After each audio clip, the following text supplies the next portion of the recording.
Hey guys, so welcome back to another Quick Inform video. In today's video, we're talking about T-Mobile and how basically Verizon and AT&T are playing catch up with, of course, them getting C-band. So let's go ahead and talk about it. Like I said, if you don't know, T-Mobile was one of the major carriers, one of the first major carriers to actually release nationwide 5G, which is really actually pretty fast. I mean, T-Mobile has known to break, pretty good speed records when it comes to 5G on just like regular 5G, not the ultra wideband or anything like that. But 5G has always been super fast with T-Mobile as long as you got good coverage in your area. So that's another thing you have to take a look at. But of course, this is brought to you by 925 Max. So let's get into it, guys. Same thing. I'll skim through this article and give you my personal thoughts, opinions, and go from there. So let me actually zoom this in a little bit. So it says Open Signal, of course, that's, speedtest.net or whatever. It's used to do speed tests and everything, but it says Open Signal is out with its latest report of 5G coverage and performance in the US. According to the results, T-Mobile has increased its lead over AT&T and Verizon.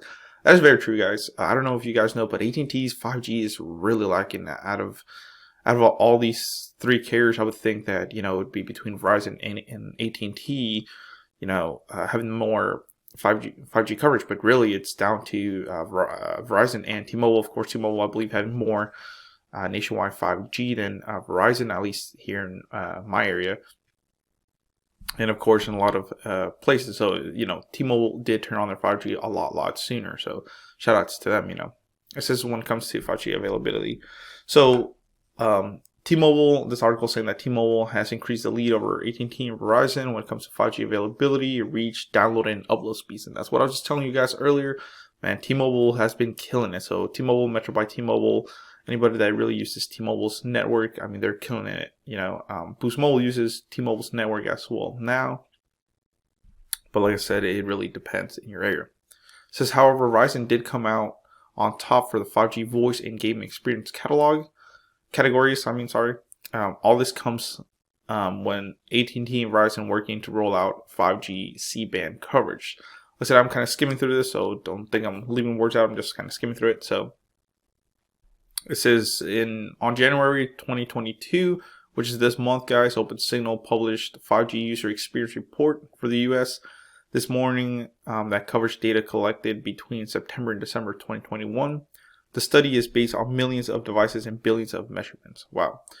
While AT&T and Verizon found themselves in a snafu with the FAA over launching 5G C-band, of course, is with airports not wanting for Verizon and AT&T to launch it because it was going to have issues with connectivity to the towers and of the watchtower and the airplanes, and just could mess all that up. So they did push it back. So it says that will likely be resolved before long.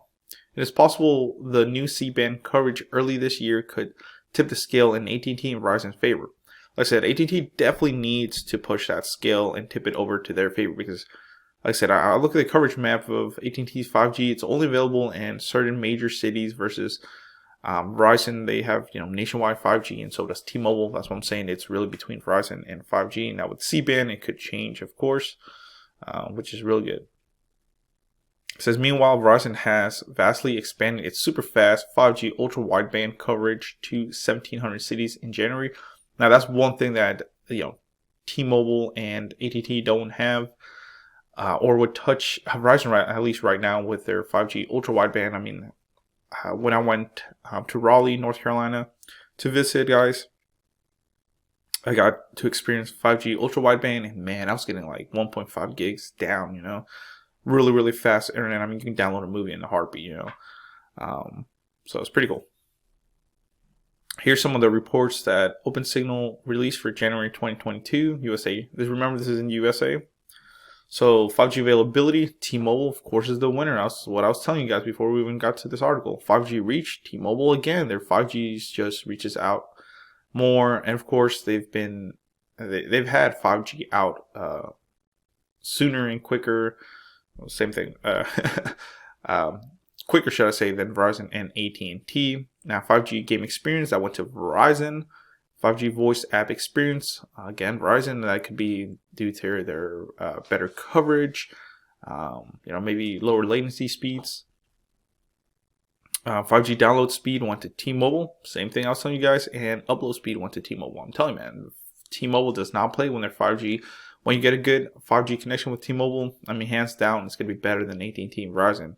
Now, did you see anything for AT&T? Nope. Same thing like I was telling you guys. I haven't even read the article. I never do when I do these videos. I like to give you my honest opinions as I read, and I was telling you, AT&T is just slacking, man. So if you want to get a 5G device and experience 5G, you probably want to go with T-Mobile or Verizon. You know, maybe AT&T will soon expand in more areas. Says T-Mobile jumped from an average 5G download speed of 118.7 megabits per second to an impressive 150. Meanwhile, Verizon's 5G download speed didn't change, and AT&T's actually went down by 2.4 megabits per second. So here's the average, guys. 5G download speed. So AT&T got 49.1. I mean, that's, dude, that on, you know, on like Verizon or T-Mobile LTE, you get faster than that. You know what I mean? So that's a joke. AT&T, I mean, what's going on? You know, you're the second biggest carrier in the United States. Now T-Mobile 150. Wow. And Verizon about 56.2. Now remember, this is the average, so if you are getting more than that, you possibly are, but this is just the average. So it says this for the upload speeds. It says for average 5G upload speeds, same thing. T-Mobile led the pack, but Verizon wasn't too far behind them. Wow. So T-Mobile's upload speed actually increased by 1.8 megabits per second. So AT&T had 9.9, T-Mobile 17.9, and Verizon 14.1. Remember, this is upload speeds when you're uploading a video to YouTube or uploading a picture to Facebook or Instagram. This is what it's talking about. Of course, you don't need that much upload speed. That's why many carriers do not focus too much on the upload speed, because most people are downloading more things than they are really uploading. So as you can see, there's a big difference between T-Mobile's 150 down and up. It's only 17.9. This is the 5G availability. It says the impressive metric is how much of the times users find 5G available. So that's what I was telling you guys. Of course, now that's kind of surprising. I would think that Verizon would be more than AT&T. At least here in my area. Like I said, now this does depend on areas, but I get more coverage on Verizon's 5G than I do on T-Mobile's. I don't have any AT&T coverage at all. I have to drive about 2.5 hours just to get some 5G with AT&T. So T-Mobile is pretty good in large cities. You get 5G almost everywhere. Verizon, it's true. I mean, I get it in my city, but you know, it's not available everywhere. But of course, T-Mobile, again, the winner, man. It says for the metric 5G reach, T-Mobile also led with a score of 7.4 out of 10. AT&T came in second with 5.2, and Verizon trailed with a 3.7, which is pretty surprising. I mean, like I said, might just depend on the area you're at. So, of course, 5G voice app experience, Verizon actually won just by a hair, looks like. T-Mobile and AT&T were about almost the same. 5G gaming experience, of course, is what a lot of people are doing now with mobile devices, is gaming. Verizon won. I mean, you know, and same thing. AT&T and T-Mobile are basically head to head, and not too much of a difference, you know. But that's about it. What do you guys think about this? I mean, like I said, man, T-Mobile, I mean, they've just been killing it. So shout outs to T-Mobile. I mean, they just need to get better coverage in rural America. But that's about it, guys. Of course, overall coverage, Verizon's number 1. T-Mobile, of course, would come number 3. And then AT&T is second place. But with 5G speeds and everything, I mean, T-Mobile just kills them. You know what I mean? It just wipes them out. So pretty cool. So thank you for watching, guys. Please comment, rate, subscribe. Let me know in the comments below what you think. And man, T-Mobile is a powerhouse. I didn't even get a lie to you. So shout out to them. Thank you for watching.